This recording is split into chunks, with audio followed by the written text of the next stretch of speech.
The Road to Women's Rights in America. On January 21st, 2007, Hillary Clinton walked toward the podium and announced her candidacy for President of the United States of America. I'm in, and I'm in to win, she proclaimed. It seemed in this moment that women in America could achieve anything. Looking at the past of the United States, however, paints an entirely different portrait. Women have campaigned, and in many countries around the world continue to campaign for the same rights that men enjoy. Issues commonly associated with women's rights include, but are not limited to, bodily integrity and autonomy, to vote, to hold public office, to work, to fair wages or equal pay, to own property, to receive education, to serve in the military, and to have marital, parental, and religious rights. For women living in the United States, the road to attaining these rights has been long, with many hardships faced along the way.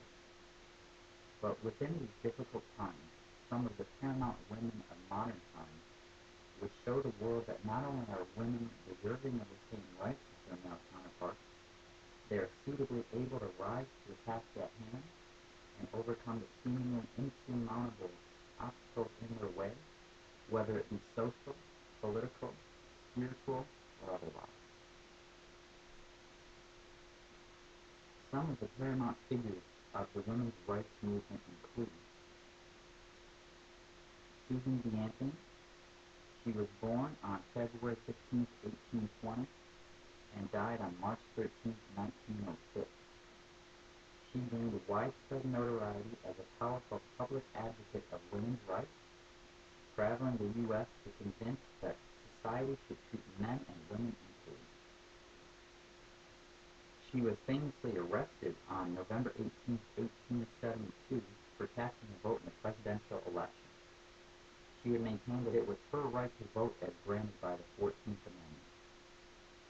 Her legacy has lived on due to her brazen defiance of social injustice, not only towards women, but to African Americans as well.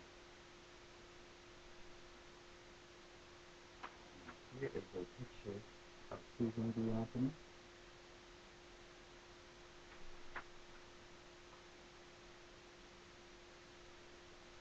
There was also Elizabeth Cady Stanton. She was a social activist who is often credited with initiating the first organized women's rights movement.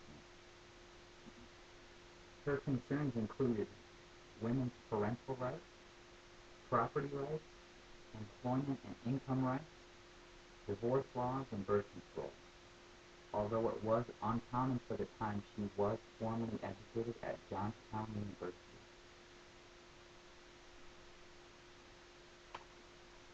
And this is Elizabeth Cady Stanton.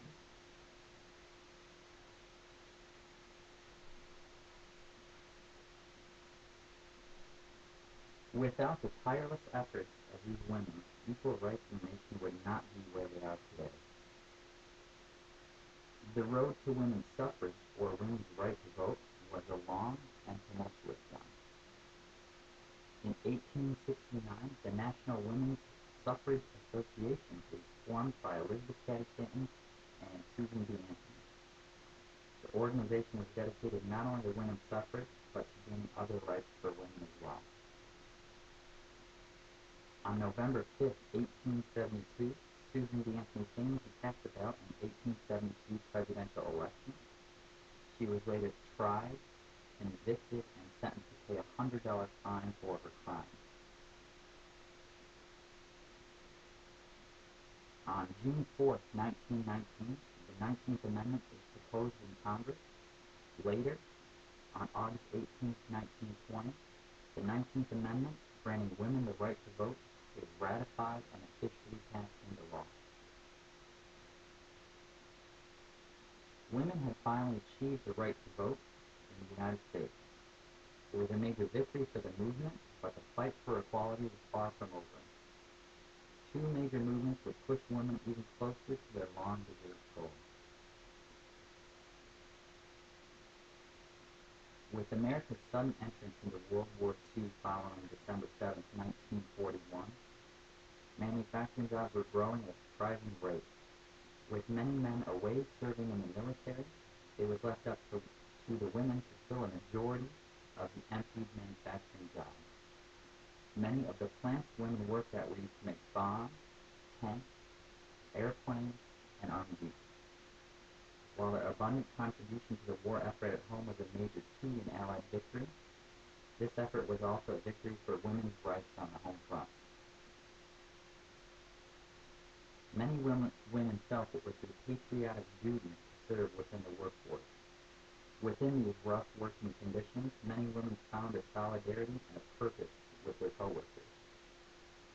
One of the symbols of this time was known as Rosie the Riveter, whose tough exterior and can-do attitude became an inspiration to millions of female laborers in the United States. Some claim that it was Rosie who forever opened up the workforce for women, paving the way for a future America with the promise and potential of an equal female workforce.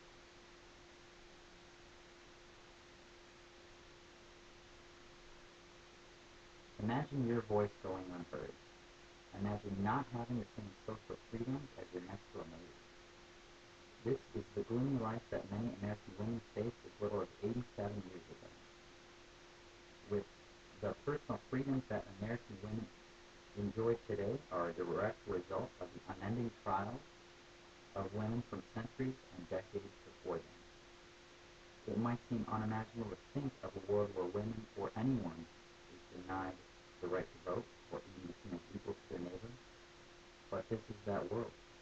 Many women in various other countries are still struggling with obtaining these same basic rights, rights that seem so natural to some, but so elusive to others. Life in modern America is blessed with so many freedoms that some of our grandparents didn't even share, and obtaining these rights was a struggle from the beginning. The fact that it was 144 years from the Declaration of Independence until the passage of women's suffrage in 1920 is a standing testament to the fact that even in this country, not everyone was treated equal. This vast time frame, however, is also a great testament to the steadfast resolve of American